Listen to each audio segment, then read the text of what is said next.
اپنی زبان کی تیزی اس ماں پر نہ آزمائے جس نے آپ کو حرف بحرف بولنا سکھایا ہے۔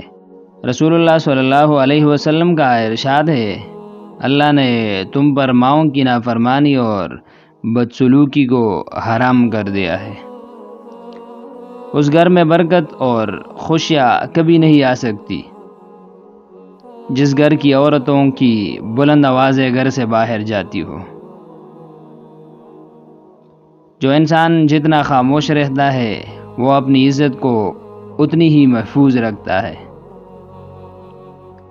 کسی انسان کی محبت پانا چاہتے ہو تو اس کو بتا دو، کیونکہ زندگی موقع کم اور دھوکہ زیادہ دیتی ہے۔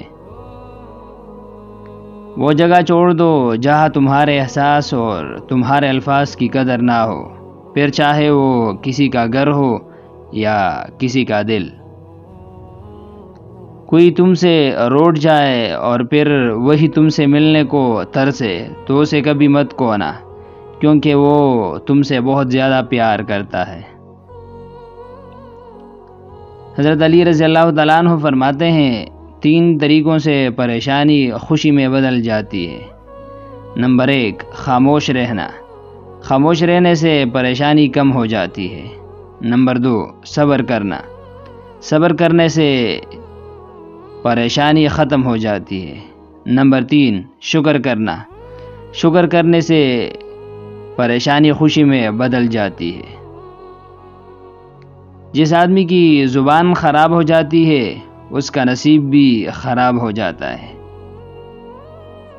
بدنگاہی ایک ایسا گناہ ہے جو عبادت کی لذت چھین لیتا ہے، یہی سچ ہے۔